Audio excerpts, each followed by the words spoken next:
Hi guys! Magandang hapon po sa inyong lahat. Welcome back sa YouTube channel namin ni Papa Beats. For today's vlog po guys, ayan, kababangon lang po namin. Nag-day off po kami.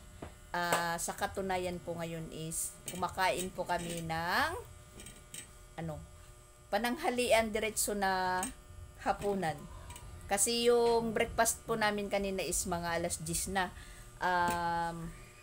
Maulan pa din kaninang umaga pagkagising namin. Tapos plano ko po na magpunta doon kay Jing. Nakaligo na ako. Ang kasong lang po is umulan, na tamad na po tayong lumabas. At natatamad din po si Papa Beats na ihatid tayo sa labasan. So ayan, hindi na lang po tayo natuloy pagpunta kay Jing. At yun, natulog na lang po kami dahil malamig pa din po yung panahon. Medyo umuki yung panahon kanina, nagpakita si Haring Araw mga banda tanghali hanggang alauna. So ngayon bumalik na naman po, medyo umulan na naman, tumataligsik. Hindi naman po masyadong ulan.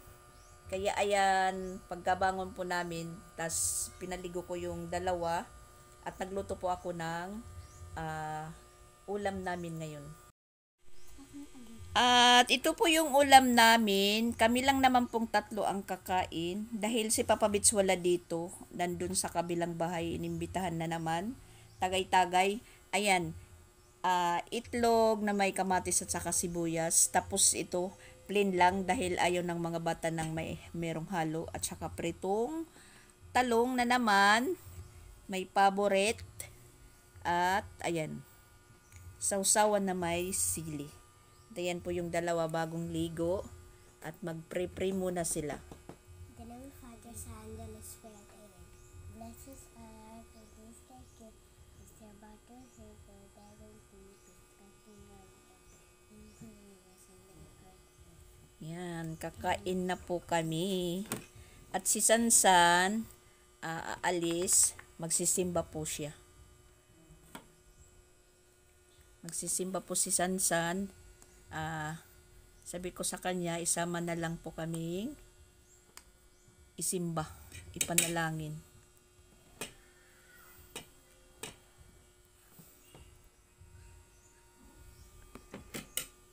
Ano yung panahon, maulan, hindi mo maintindihan, malamig na pinapagpawisan ka naman. Kasi kaninang umaga, aga pa naman ako na nagising, pero hindi lang po ako bumangon. Yun nga, iniisip ko na magpupunta tayo kay Jing, kasi pinapapunta muna tayo doon kay Jing kasi busy po siya. Pinapapunta muna ako. Ang kaso lang po, umulan talaga. Nakakatamad pong lumabas na umuulan. Kain muna tayo guys. Pananghalian pa lang po ito. Ano na po yung oras? Alas 4.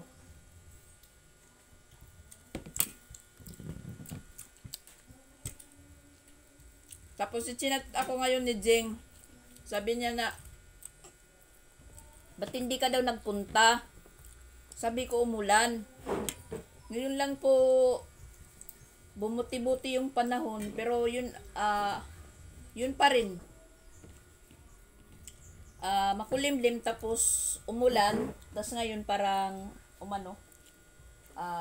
tumila din. Isarado didat gate, magkakagawsit kayaman. Gate. Kuya. Naririnig ko na si Papa Beats nagkakanta na sa kabila. Kila Sir Regan.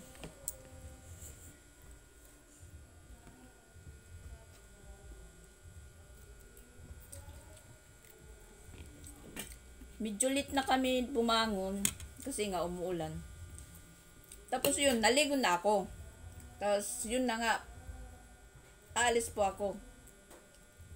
Sabi na tong dalawa, aalis na si Mama Dax, pupunta kay Tito Jing. Paano? Umulan ulit. Natamad po tayo. Yung ginawa ko na lang po, nahiga po. Tabi-tabi po kami. So ngayon lang po kami bumangon. Hindi naman po yung nakatulog kasi nanonood kami ng ano ni Pugong Biyahero. At happy birthday pala kay Patpat. Birthday pala niya ngayon. Happy birthday po sa kanya. Yun, masaya po sila doon. Meron pong konting handaan. May konting salo-salo.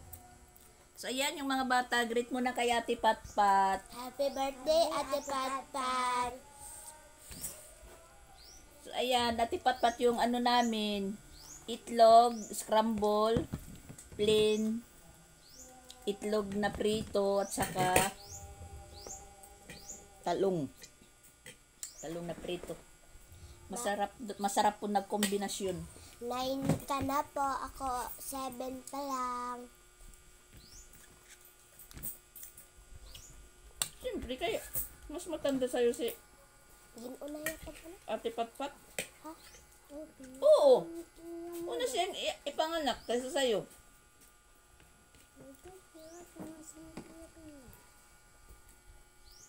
Ka-viewers, kain.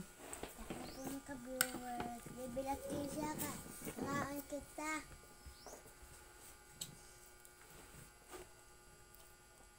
Kami. Kain. Diretso hapunan na ito.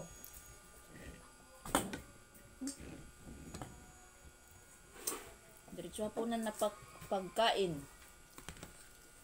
Kasi may klase po kami.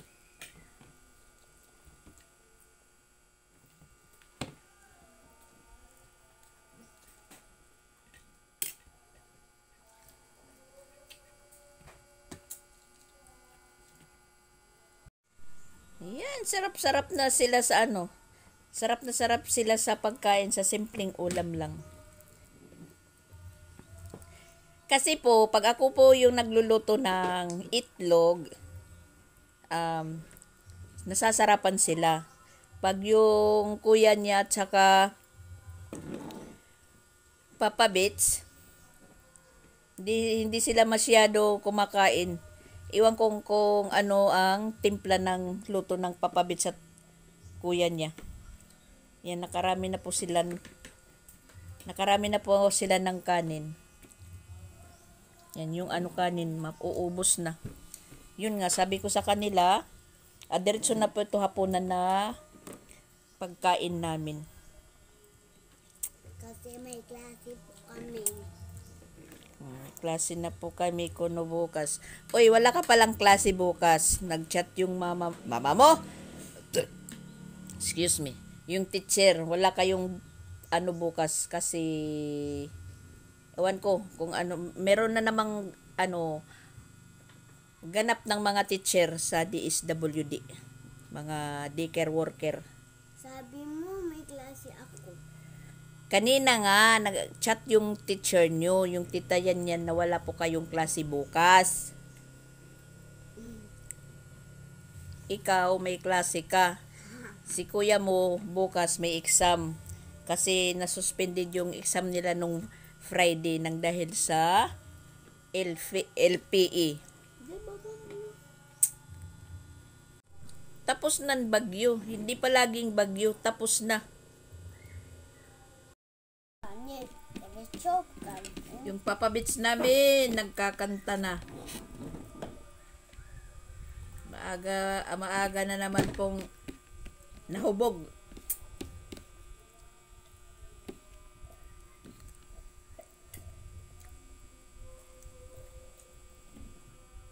Nag-di-up yung Papa Bits natin.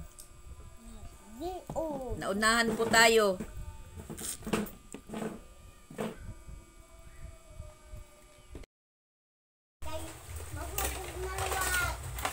Ayan, naulan na naman. Malamig yung panahon namin. Malamig iligo. Natatamad pa akong maligo kaninang umaga dahil malamig yung tubig. Dahil kahapon pa yun na inimpak na tubig sa tangke. Siyempre, na po sa tangke, stock. Malamig po yung ano, yung agas. Tapos malamig pa yung panahon. Malamig pa yung tubig. Ay nako. Yan, umuulan na. Kung nagpersa pa ba akong pumunta doon sa Compostela, maulan ang biyahe. Mga ilang oras lang po nagpakita si Haring Araw. Yun lang naman, nagpapakita, tapos kukulimlim naman, tapos titilagsik, tapos uulan. Yun lang naman yung panahon ngayon. Iwan ko kung nasaan na po ang ngayon, yung bagyong sinasabi. Hindi po ako nakakapanood kung nasaan yung ngayon. Kung nasaan na yung LPA. Kasi si Papa Vince lang po yung nagbubukas ng YouTube. Ka-speaker. Dahil wala naman po kami ditong TV. Dahil kinuha ni Jing, ginamit sa school. Saka hindi rin namin po yung nagagamit yung TV dito, nai-stock lang. Dahil yun nga, may cellphone. Puro cellphone na po yung pinanunood. Tapos nasira po yung remote. Hindi nagagamit yung yung TV. Kaya pinakuha ko na lang kay Jing para magamit niya sa eskwelahan. Dahil nahihirapan po siya sa niya. Sa pagsisit sa projector niya, malaking oras po yung kinakain bago po masit. Kasi marami pong mga ikakabit. Kaya yun, nagtanong po siya kung nagagamit yung TV. Sabi ko hindi. Yun, gagamitin niya. Habang naisak dito, na lalong hindi ginagamit para lalong hindi masira, yun. Inihatid ko doon kay Jim. Ako po yung naghatid kami ni Pix. Tapos ngayon, gamit na gamit po ni Jing sa school niya. At plano naman po ni Mama Walin na bumili din po ng TV pag ma-okay-okay na po yung main house. Pag na-okay na po lahat. Iwan ko bukas kung makapagtrabaho sila dahil hinintay namin yung hollow block na i-deliver ngayon. Hindi naman nag-deliver. Iwan ko bukas kung mag-deliver na. At saka meron naman po silang tratrabahoin dito at darating na din po yung prentidor para sa CR para na maikabit na hindi na po kami hassle sa kabubukas sa plywood na pag nabubukas, pag hindi mo nahawakan ng mabuti, natutumba. Tapos nahihirapan yung mga bata pag pagbubukas. Kasi ipapasandal pa sa sa dingding, sa pader para tumindig.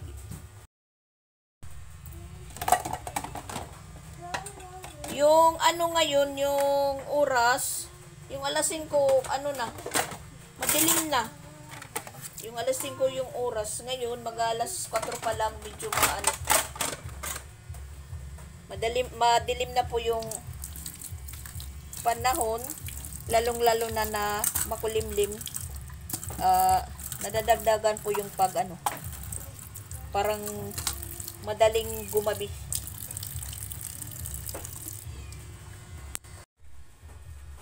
At yung ni Mama Walin, kahit makapag flooring lang muna, tapos maitaas na po itong bubong, tapos anuhan lang muna nila Uncle Amid, didiskartihan na maloob yung bubungan dito na pag umulan hindi po basa sa loob kasi mag-iipon pa Siguro mga ano lang muna yung pagpatrabaho namin ngayon. Sabi ni Mama Walin, mga 1 week. Ngayong 1 week lang muna yung pagpatrabaho. So, yung pretidor, i-deliver naman po bukas. Maano na po, maikakabit dito. Sabi ni Mama Walin na kahit ma-floringan lang muna, tas makuha na po itong mga brace na mga kahoy na para lumuwag po. Mag-iipon muna baka sa mga January naman, kasi hintayin pa yung sahod niya sa isang buwan sa December, or kung ano na po yung sahod niya sa December, maibigay ng maaga-aga, magpapatuloy po yung pagtrabaho. Siyempre marami pang proseso to, dahil yung mga pinto, anuhan pa yan, lalagyan pa ng siguro ano bang, kung kahoy ba, ewan ko, basta mano lang po, ma-finishingan ito, pifinishingan pa naman po para makinis. Marami pang graba yung magagamit at saka simento. Yun. Tapos, ayan, ano pa naman po yan, talagang kakailanganin pa ng hollow block. 2 patong pa siguro na hollow block or isa na lang. Nandyan naman po yung mga yung mga nakapurma na yung mga steel bar na yan. So, yung nagsasabi po na wala daw meron po akong nabasa na comment na sabi wala daw persa dahil walang bakal. May mga bakal naman po yan. Steel bar ba? Iba naman po yung bakal. Yung steel bar niyan is 10 mm, hindi po yung yung maliit na steel bar lang yung ginamit, tulad ng dati na ginamit dyan sa CR ni Jing. At nakita ko po ng anuhin yan, gibain, wasakin. Yung mga steel bar lang talaga, pinagdugtong-dugtong lang.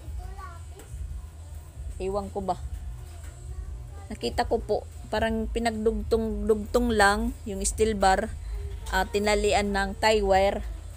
Yun, nakita ko. Aray.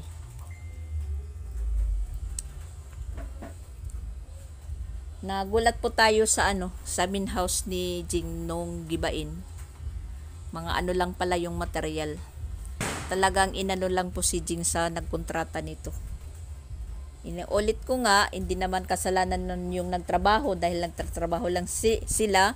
Hindi naman po sila sumasang-ayon sa utos ng kinontrata. Wala po silang magagawa dahil nagtatrabaho lang po sila. At yung habol naman po nung nagtatrabaho, nabayaran din po sila. Yun lang po. Tas ang nakaano lang din po noon, nung magpatayo si Jing ng bahay kubo niya, is wala talagang nagbabantay. Minsan lang po siyang makapunta dito. Yun, nakalugar, kumbaga sa winaray, na lugaran. Minadali-dali. Maganda tingnan nang dahil sa double walling, yung pagdingding, plywood at saka amakan. Yun, magandang tignan. Tapos inanuhan, binarnisan. Di natin alam na yung loob pala is nabubulok na. Lalong-lalo na po yung yung sahig. Nagbabounce talaga pag pumapasok na kami, nagpupunta sa salan, magpupunta na sa kwarto. Yun, nagbabounce na hindi na pwede na kami lahat is nakatayo dyan sa sa sala. dahil may tendency na po na lulusot na po kami papuntang silong. Yung mga bata na nga pag naglalaro, yung nagtatakbuhan sila, na umuuyog yung yung loob ng bahay. Parang may spring. Kaya pinagsasabihan ko na huwag kayong malikot. Okay lang po dito sa kusina, dito sa extension dahil naka-tiles. At saka tingnan nyo tingnan nyo ngayon. Katatapos lang namin kumain, tingnan nyo yung nila. Bata talaga, bata. Buong maghapon po sumasakit yung lalamunan ko sa kasasaway sa dalawang ito. Na wag kayong ganyan. Pag tayo, pag nagsasalita, pag nagsisirmon, tumitigil. Kung baga sa amin pumupuro ko. Pagka maya-maya, yun na naman, mag-umpisa na naman. Lalong-lalo na to si Bulilit. Tingnan nyo. Energetic. Energetic pag walang nararamdaman. Tapos, plano ko, pag na-okay na po itong main house, pag naayos na po itong main house, kada kwarto-kwarto na, yung plano ko, yung mga gamit ba na hindi namin nagagamit ng araw-araw, ano ko lang po ng lalagyan. Tapos, dito po sa likod, anuhan ko. Sabi ko kay Papa Bits, papalagyan ko rin ng bubong na yung mga gamit pwede po ilagay lang muna dito. Pinakabudiga ba? Ilagay lang muna dito sa likod na para walang kaanong makikitang mga gamit-gamit dito po sa loob ng bahay. Yung sa kwarto, damit-damit lang. Tapos kung dito naman sa kusina, lamesa or upuan, mesa or upuan lang, ganun. Tapos yung mga gamit-gamit na mga hindi talaga nagagamit namin, paminsan-minsan, ihiwalay lang, ilalagay lang po doon sa likod.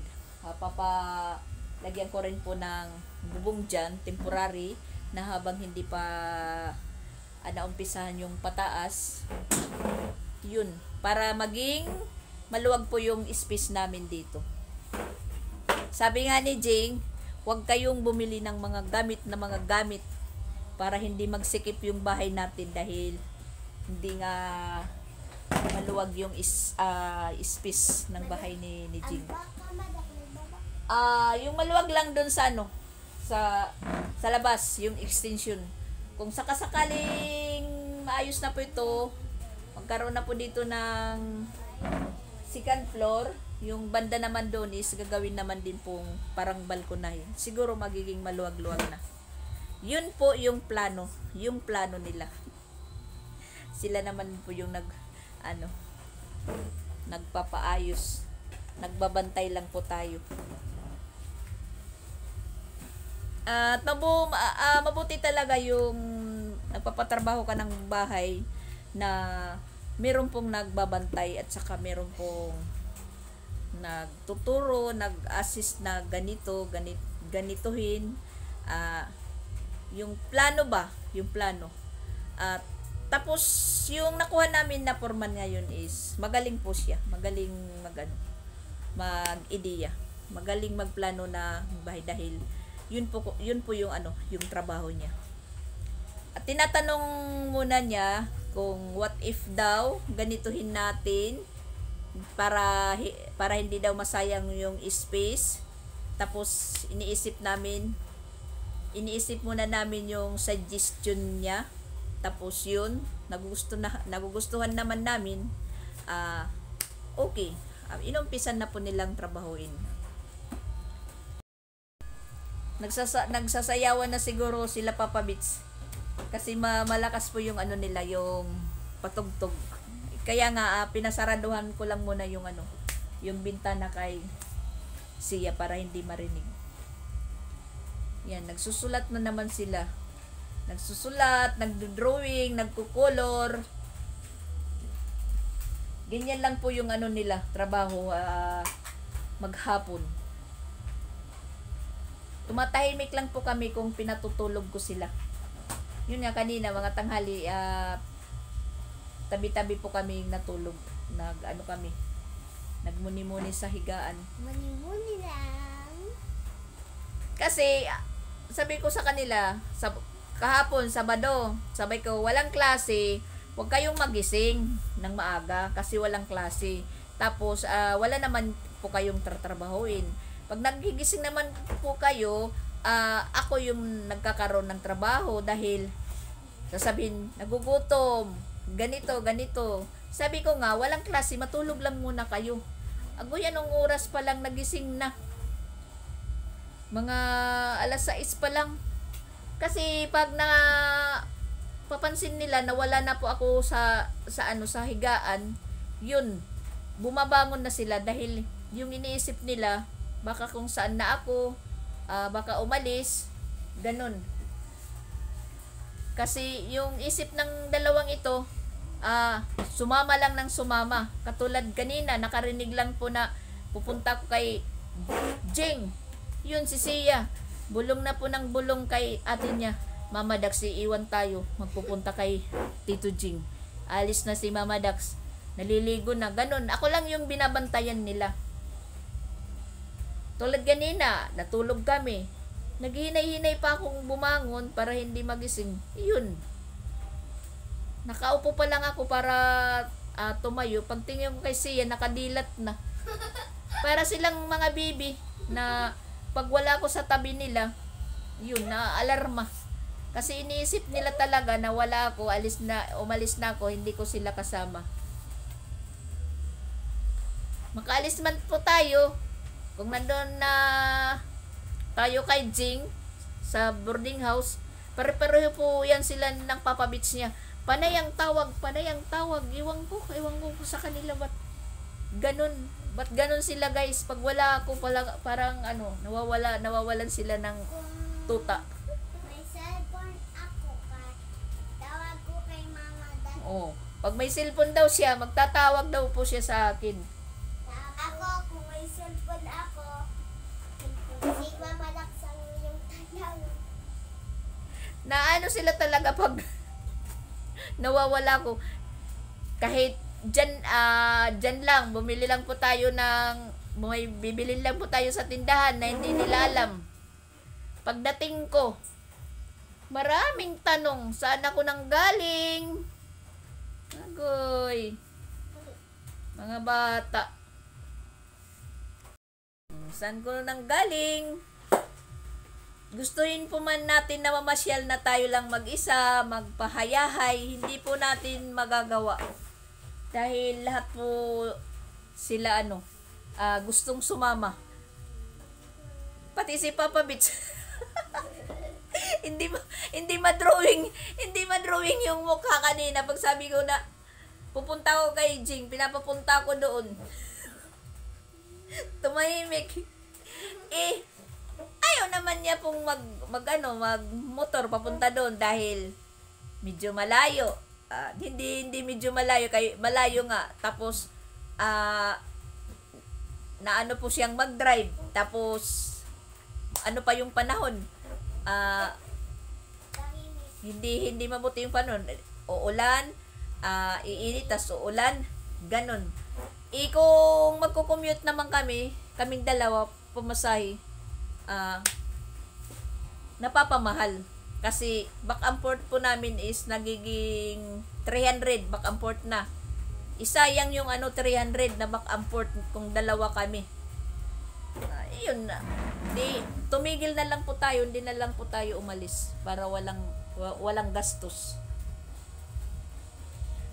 Kasi sa bus, depende po yung nasasakyan namin na bus. Meron pong 50 lang po ang pamasahe. Meron naman po 65 hanggang 80 katao papunta ng Compostela. Tapos sasakay pa tayo ng motor papunta doon sa looban. Pag labas, ayaw naman, okay lang kung ako lang isa kay nakakapaglakad ako. Papa Beach nyo, kasama ko, tamad maglakad, ayaw niyang maglakad kasi nakakapagod daw. Yun po yung rason na hindi ko talaga siya pinasasama kung umaalis ako, tapos halimbawa, magpupunta kami ng Danau, mayroong bibilhin. Ayaw niya yung yung lapalakad-lakad. Siyempre, tayong mga babae, gusto yung mga makakapamili. Gusto gusto ni Papa Beach nyo. Isa lang yung pupuntahan, hindi na po magdilibot-libot. Dahil nga napapagod nga. Minsan nagkaano kami nagdidebate pag kaming dalawang kasama. Sabi ko nga sa'yo, wag ka na lang sumama kasi ganito, ganoon. Marami pa akong pupuntahan, marami pa akong tinitingnan. Yun. Hindi po tayo makapag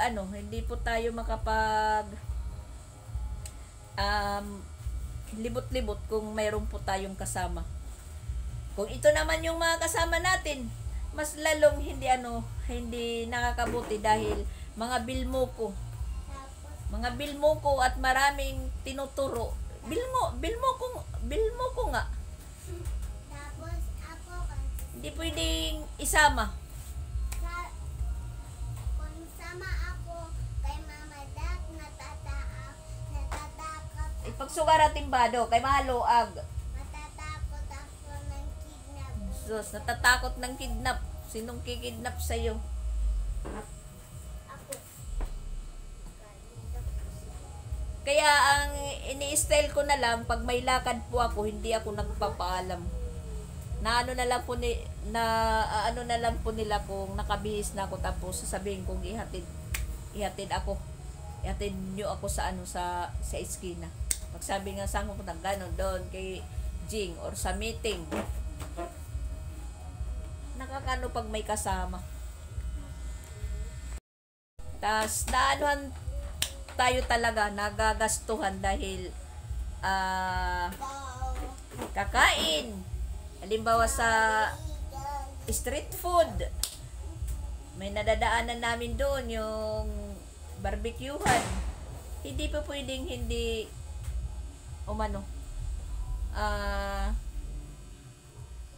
umistambay muna mga kahit saglit lang, kahit tubig lang.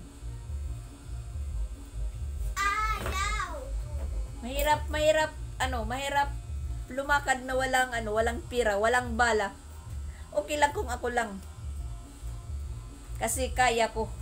Biyahe nga mula dito hanggang Tacloban pabalik. Hindi ko makain. Tapos yung baong ko lang yung kindi.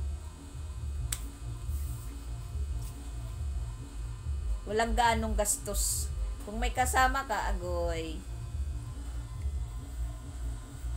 Ayan, tingnan nyo yung kapaligiran. Yung oras pa lang is, alas 5:45. Madilim na. Madilim na po. At nagpapakain na po tayo sa mga alaga natin. Ayan si Luna. Talon na ng talon si Luna. Kanina, sabaw, paksiw, yung pagkain nila ngayon. Sabaw ng paksiw. Kailangan may sila. May nalalasahang lansa. Shera, dede, shera.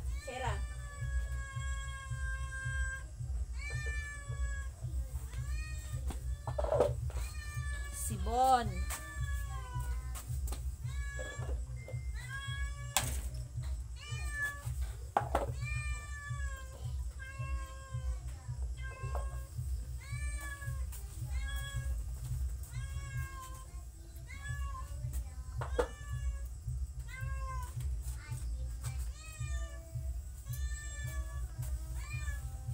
Sonya. Dito. Maingay. Ingay si Sanya.